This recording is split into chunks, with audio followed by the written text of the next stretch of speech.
coffee ready yet? Yes. Okay, good. And it's delicious.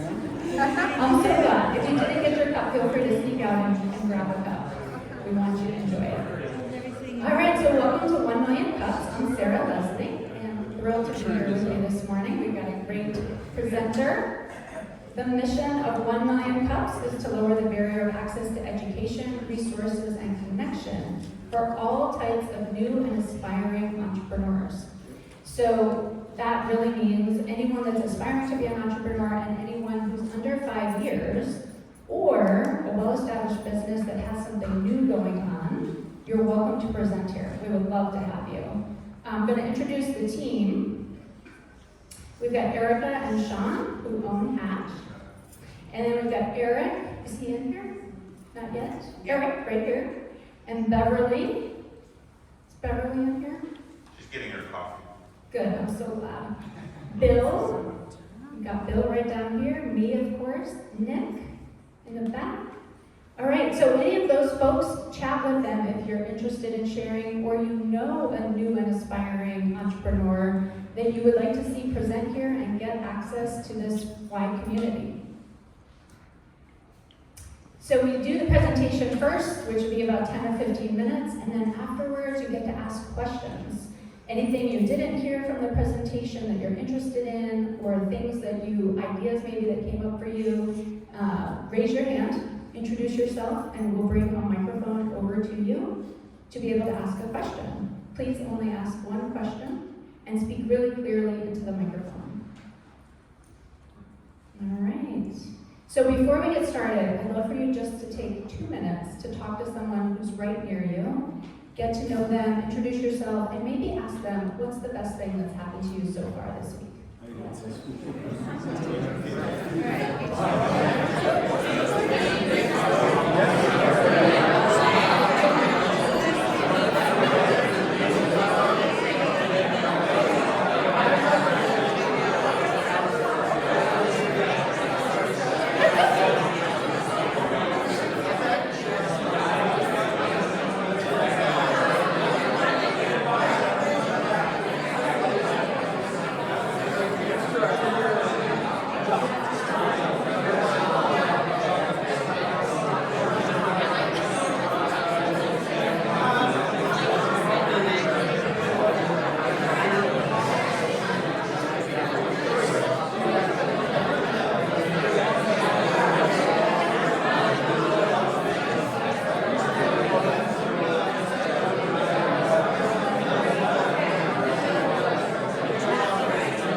This morning, we have the privilege of hearing from Tracey, Gruver, and she is the Leadership and Legacy Giving Officer for Pisgah Legal.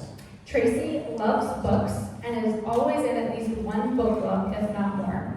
She vacationed here in Asheville as a child and has now lived here for over 10 years. And she is passionate about social justice, which is what brings her here to us this morning. Please join me in welcoming Tracey.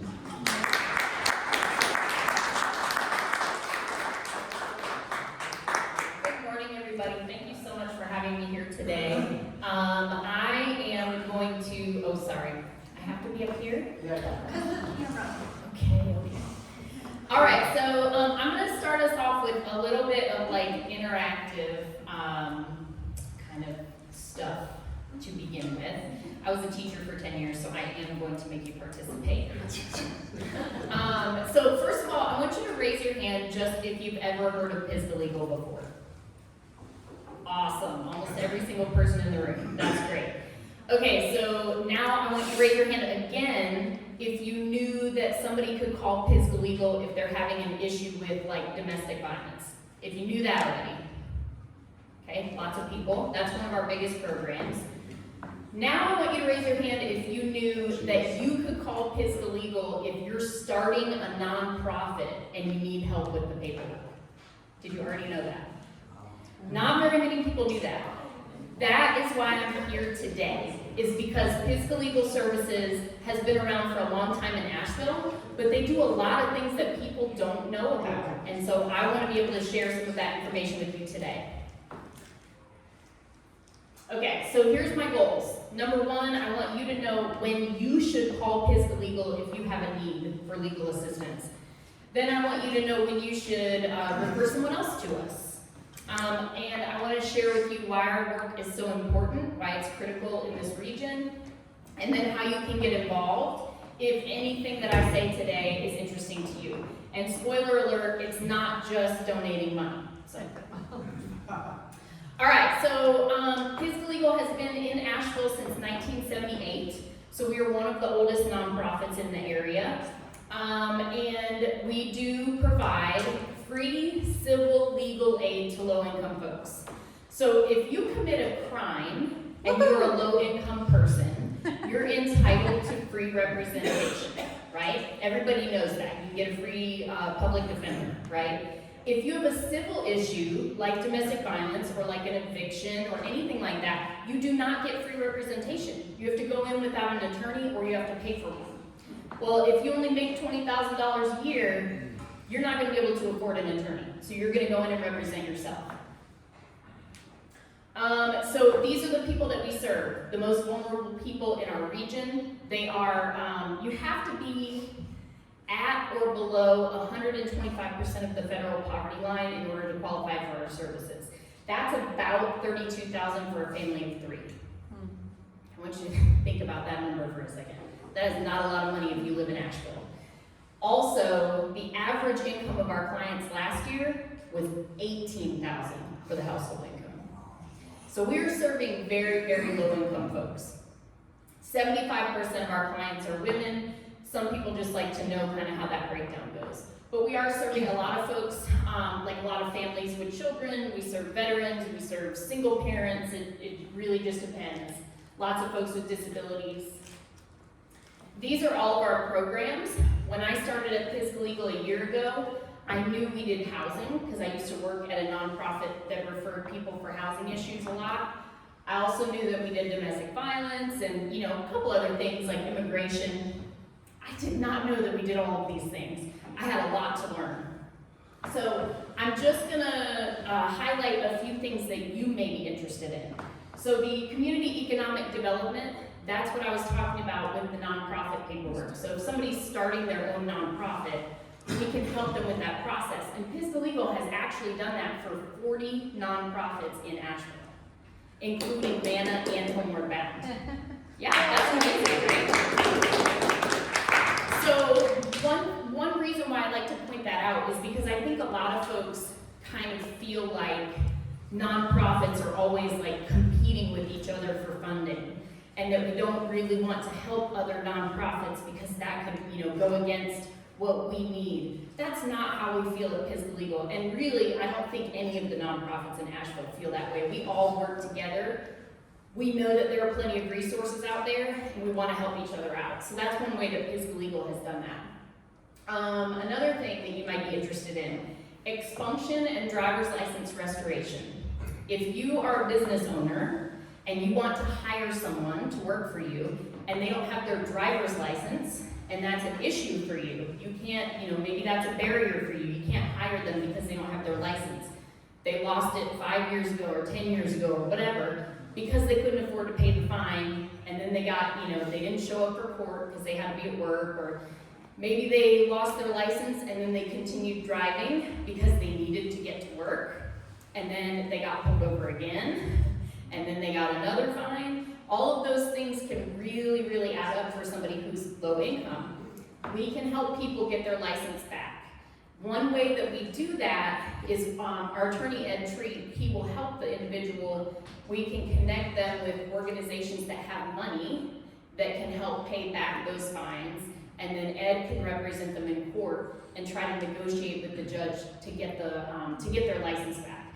And he can also help with expunction. So if somebody has charges on their record that they are eligible to have expunged, we can help with that, okay? And that's gonna make a huge difference when you're trying to get a job or when you're trying to get housing. I don't know if you all knew this, but if you get charged with a felony and you didn't do it, okay, this happened to a friend of mine just recently. Charged with a felony, didn't do it, went to court, it's dropped because there's no evidence that they did it. That charge still sits on your record until you get it expunged. That's a big deal, y'all. I mean, think about how many times you've gone to apply for a job and they've done a background check on you. If you have a felony charge on your record, they're not gonna care that it got dropped. They're just gonna see that charge and they're gonna throw your application away, right? So this is something very important that Pisgah Legal does. And I wanna just share with you that we only can do that work in Buncombe County because that's the only county that has funded us to do that work. We serve 18 counties. We would love to do that program in 18 counties, but the counties have to be willing to fund it, right? So that's kind of just a soapbox for me, but I think that work is really important to help people. When you are very low income and you're trying to move up and get a better job, things like driver's license and charges and things from the past can really inhibit that.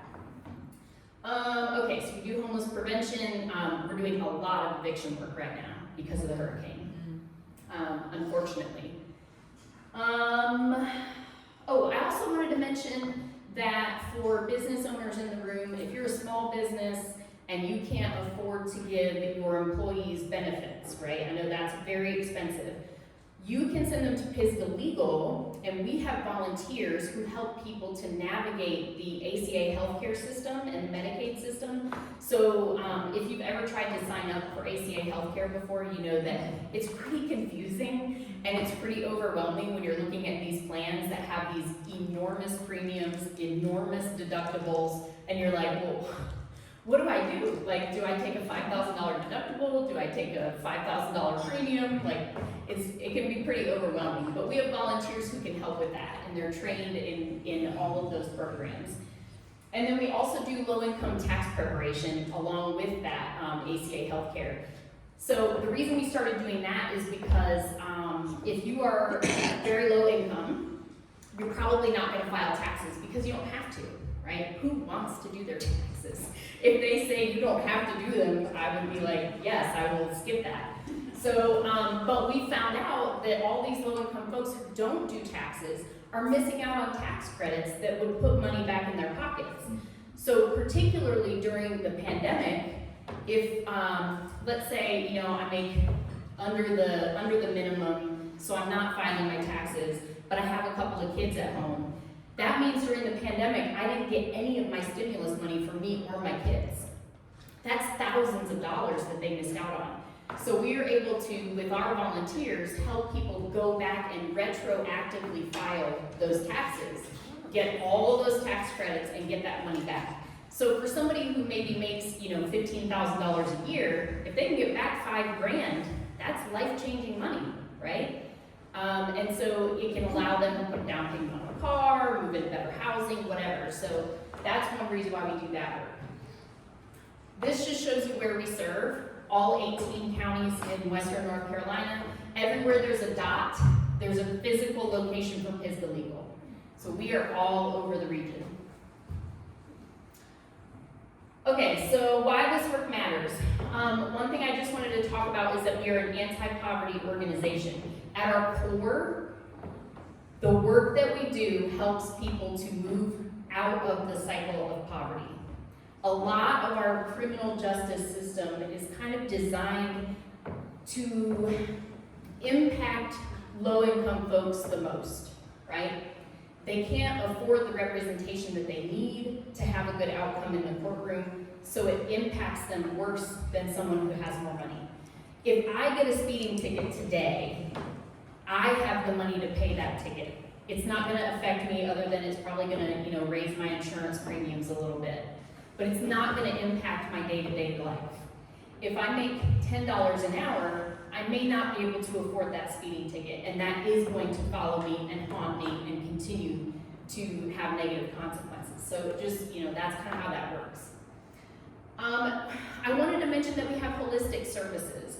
What that means is that we don't just do legal work. We actually have 130 employees now at Pisgah Legal Services. And part of the reason for that is because we don't just have attorneys on staff, we also have full-time social workers. So if somebody comes to us with an eviction case, they're getting kicked out of their housing because they couldn't pay, the social work team can help that person to figure out, maybe you should be getting food stamps, maybe you should be getting food from Nana, maybe you should be getting child care vouchers that you're not getting. And they help people to connect with all of those services. They might refer them to Working Wheels, I'm sure y'all have heard of them, to help them get a vehicle so that they can have transportation, get a better job. So we connect people with all of these other things. We don't just help with the legal issue, we do much more than that. And also just, a reminder that representation helps. You're gonna have a better outcome in the courtroom with an attorney. We liken it to if you went to the hospital for an emergency and you tried to navigate the medical system without a doctor. That's kind of what it's like to go into court without an attorney. You don't speak the language, you don't know how it works, and you're probably not gonna get it right. Okay, so just to give you an example, this is just a question for you. What percentage do you think, if somebody goes in with an attorney, how many people do you think get their protective order for domestic violence case? Take a guess, A, B, or C? C. Heard a lot of B's and C's, okay? So the answer is C. 83% with representation are successful. I'd still like that to be a little higher, but that's what we have so far. Now I want you to see the difference without an attorney.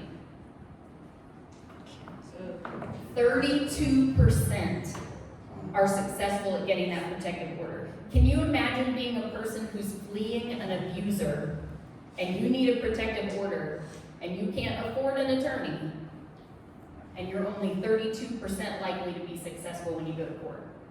That's awful. That's why it matters. That's why what we do matters.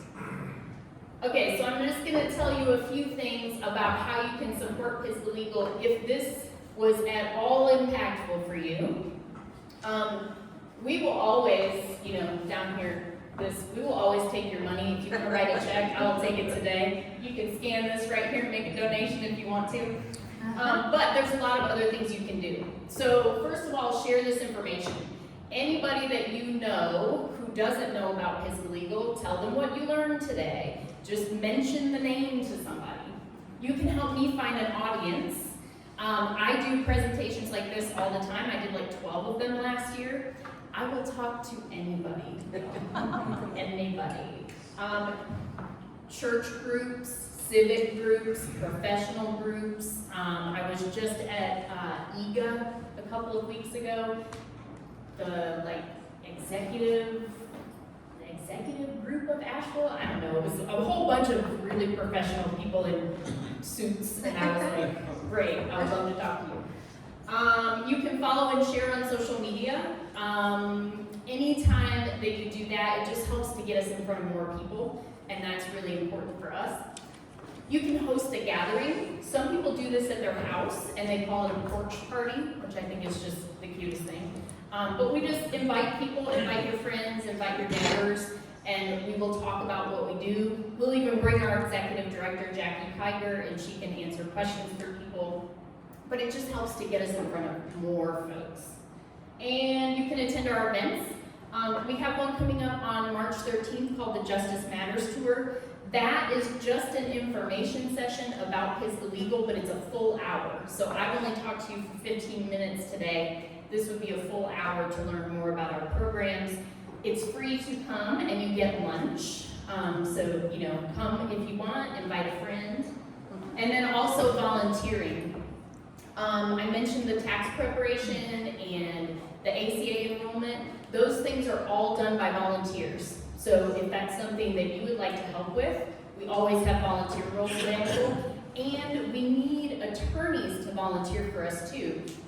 We do have like 42, I think, full-time attorneys on staff, but we could not do the work that we do without people doing pro bono work as well. We have about 250 attorneys at any given time who do pro bono work for us. We could always use more. So give us a call if you're interested in that. All of that information is available on the website. And my contact information is right here. So if you want to get in touch with me to come and present somewhere else, I would love to talk to you about that. Or if you want to sponsor or donate or whatever, I'd love to talk to you about that as well. What kind of questions do you all have?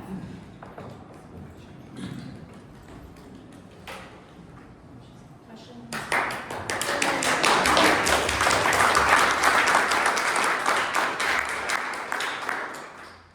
It's not really a question. I'm pretty familiar with you guys because my brother's worked there for like 6 years, I think. Oh, nice. Yeah. Who's your brother? Sam Pet. I know Sam. Yeah. Yeah, I don't have any questions. Well, thank you. You guys do good work. So Sam gets beat up by the staff a lot on our Teams chats. I'm not quite sure why, but I guess, you know, just give him a hug next time you see him, because I feel like people really give him a hard time. We can use it.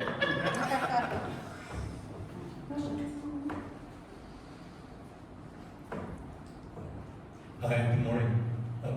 For people who are slightly above the income level, do you have a sliding scale for someone who's struggling, or how does that work? Or does it work? That's a really good question. We do not. We have to have pretty hard limits on who we can take and who we cannot, just because of funding.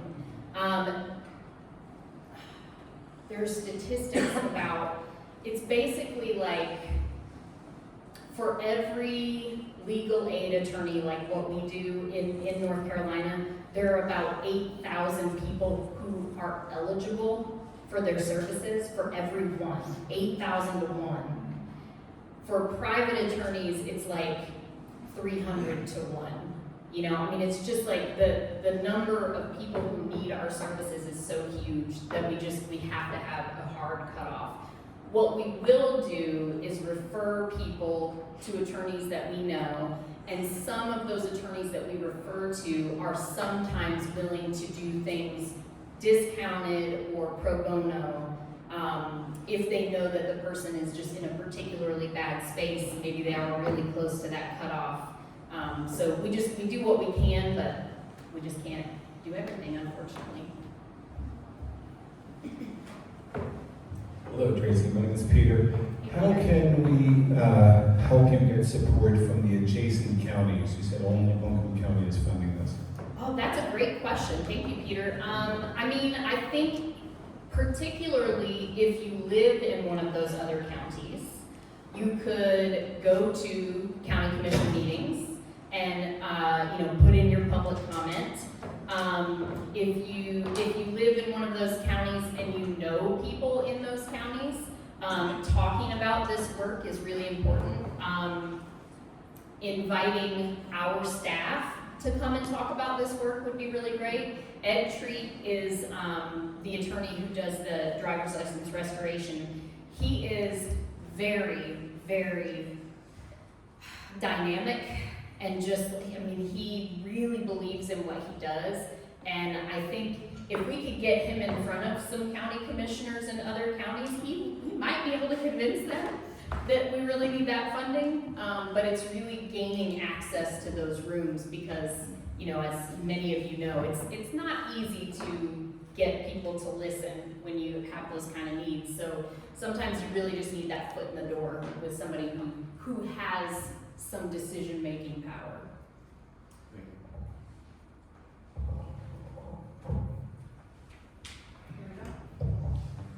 My name is Sam.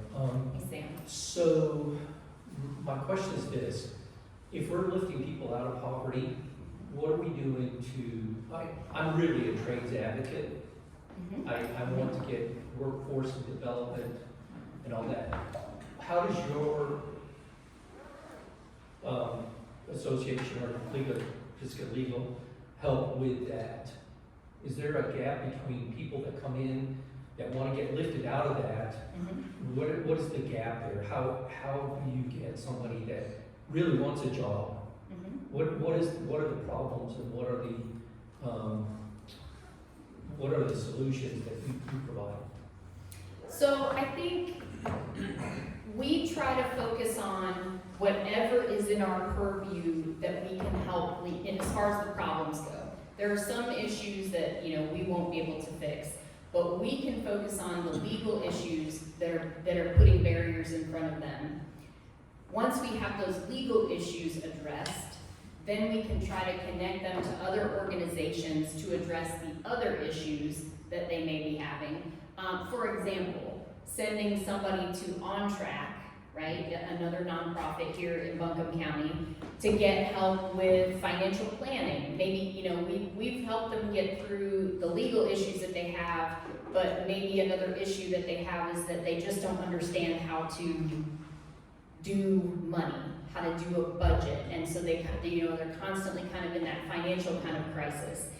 We can hand them over to On Track and try to get them help with that piece. We can, send them to other organizations that do some kind of workforce development things. We can work with people like you who are, trying to train people up in trades, which is, a great way to go for a lot of folks. I just met somebody the other day who does an organization here called Women in Trades. That's another great connection that we have now, of knowing that we can send our female folks over to this organization that is really working hard to get women trained up in those kind of jobs. And it's really just making those connections and making sure that we're all working together instead of working against each other. It's not an easy solution. There is no easy solution to fix a lot of these problems. The cycle of poverty is not something that is easy to overcome. But all we can do is just keep plugging away and keep trying to help people one at a time. Last year we were able to serve about 25,000 people in Western North Carolina. That's a huge number of people, and we're not changing every single one of those lives forever, but we're doing the best that we can. Thank you. Good morning, my name is Sabrina, and I want to say I was a few minutes late, so you might have answered this, but how do people find you? Are they showing up at the office? Are you doing things? What does that look like? Sure, so people can show up at our office, which is on Charlotte Street in the same building as the Starbucks. Anybody can just walk in when the office is open Monday through Friday, like 9 to 5, I think is when they close. You can tell how much time I spend in the office, right? So people can show up there, they can call the phone number that is on the website, or they can also do an intake form on the website. So you just click the button, you fill out the intake form, and then somebody will call them and do the screening over the phone. And also, I did show a map a little bit ago with all the different physical locations. They can go to any one of those locations as well. Hi Tracey, great presentation. Thank you for the work that you and your colleagues do. It's awesome. The question I have is, I loved all the different services you showed that y'all offer. Is there a new service or a service you wish was more utilized that people didn't know about? For example, I loved your example of the driver's license situation. But is there any other new offering, or just one that's not utilized as much as you'd like? I don't think we have any that are not utilized. We're pretty busy in every facet. However, there are some new things that are happening, and I didn't spend any time on this because I just knew I needed to cram in a lot. But we have been doing a lot of work since the hurricane that is different than what we did before. We had 21 FEMA application clinics between the week of the storm and the end of the calendar year. So we just helped people do their FEMA application. We tried to help with with denials, we were not, very successful with that because it's just complicated and we would end up spending, hours on hold, just like you did if you got denied. But we've been doing that. We've also been helping with like disaster unemployment. We have been also doing, in the last couple of months, we have some coming up in February, some Ask a Lawyer for Free events. And it's basically designed to help people who mostly have questions that are like legal questions that are related to the storm. And so we're just bringing people in and allowing them to ask questions, and then if it's something we can help with, then we can go ahead and screen them and get them onboarded. If we can't help, we can give them a referral to somebody who we think can be helpful. But sometimes you just have like that one question that you really need to ask, and you call an attorney and they're like, sure, I'll answer that for $250. So it's nice to have free access once in a while if it's helpful. Thanks, Tracey. Appreciate your morning talk. My name is Adam from That Creative Coaching. I have a question for you. Sure. The nonprofit assistance, can you describe like the beginning and the ending of that cycle that you guys help with? How much relationship do you have with someone who's wanting to start a nonprofit all the way to the launch? So I'm not going to be able to answer that very well because I haven't walked through that process with anybody. But I can tell you that our attorney who does that work is Megan Odell. And I know that she will help somebody to go through the process of applying for the 501c3 status, and she'll be with them through that process. I'm not quite sure what happens after the 501c3 status. I don't know how involved she is. I would think that it's probably case by case as to how long and how much she needs to be involved. What I know of folks who have started or are starting nonprofits, I know somebody right now who's going through that process. Some people are just way more prepared than others. They know more, they've done the research. Some people are going into it really just like having no idea what they're doing. So I think it just probably depends on that. But I know that Megan is very knowledgeable in that process and she's done it a lot of times, so she would probably be able to help people with a lot of the steps along the way. Thank you for what you do. I'm Bill McKinnon. Thank you. This may be a rumor, but I want to know if you guys have run into this. Okay. Since Helene, there have been lots of people who have lost homes. And I've been hearing about mothers who had children. They managed to save them, but their houses were thrown away, they lost their jobs, and their children were picked up by CPS. And I wondered if you've run into any of that. Have you guys been able to help anybody? I'm just curious about whether this was something that was going on, because some of these kids were getting adopted out after a certain amount of time. That's a great question. It's not something that I've heard much about, but I mean, I think we have had a lot of people in this area who were unhoused before the storm, who have children who deal with this. I think it's something that happens. If you're living outside in a dangerous situation, it is possible that CPS can come and say, you're not living in a fit place for children. I think that happens. I think it will always happen. I don't know, I haven't heard that it's happened any more or any less since the storm. But yeah, we're dealing with we already had a major housing crisis in this area before the hurricane. It is not better, and it is not gonna get better for a long time. My daughter and I have a 16-year-old and an 11-year-old, and my 16-year-old and I were just talking yesterday in the car about what we would do if we won the $500 million or whatever that the lottery is up to. And I said, well, one thing I would do is spend about $250 million on affordable housing in Asheville. And she was like, 250? I said, yeah, I'd still have 200 million left. I think I would be okay. But I mean, I think that, that's like the kind of money that we would have to spend in this area to really, really address the problem. that's another soapbox for me. I care very deeply about affordable housing, so, you know, I don't want to get too far down that road, but if you want to talk affordable housing, we can have lunch. Yeah, it's a huge issue. We're just all working together trying to do the best we can to solve it, but it's going to take more than just one nonprofit for sure. Thank you. Thank you, Bill. How many of us are gonna buy a lottery ticket today?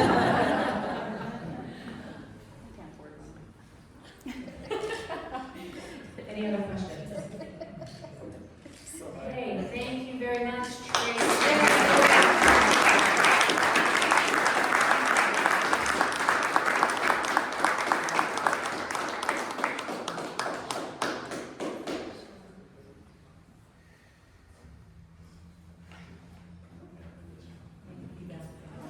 Tracey, thank you so much. That was really insightful. I'm like, I love this Ask a Lawyer day. I'm like, I'm gonna just think of questions to be able to go there and find out some things. If everyone can take out their phones right now and just scan the QR code, this helps us raise funds for upcoming great events like Hatch This that has been rescheduled for March 28th, 29th, and 30th. So that's very exciting. The big thanks to all of our sponsors, Charlie and Troy Ball, the Hatch Foundation, Western Carolina University, SCORE, Colton Room Financial, ERC Broadband, Mountain BizWorks, Dynamite Coffee Roasting Company, WNC Business, Hatchworks, and Inside Edge Consulting. We are looking for sponsors right now. This is a great time to come on and sponsor. I think it's about $100 a month. You're featured in all of the newsletters, you're featured in social media, and you're featured right here every single Wednesday. Low financial impact, great reward. If you have a mug, return it to the mug library. We will wash it again for next week. And I think we're missing the calendar. Yeah, next week, Beverly will be emceeing with a project that she is really excited about. You just click forward and then go. I don't know how to say that word, Beverly. Mayan Melipona Bee Sanctuary. Which is very exciting. Super fantastic honey that's very special from these bees that are endangered in Mexico. That's so cool. I tried to be a beekeeper once. I went through all the classes and, well, they swarmed me and then I got mad at them. And I just enjoy honey from other places these days. Coming up on Thursday, Gardner Webb is playing the UNCA Bulldogs. They've been doing a killer job this year. UNCA is going for it, and it's great to see coming out of the storms. They've just gone back into session. That is going to be at 9 p.m. on Thursday because it's on ESPN. So you can, paint your face and get on TV. Go there at 9, 50% off tickets with the code BULLDOG50. And then on the 11th, it's our next pitch party.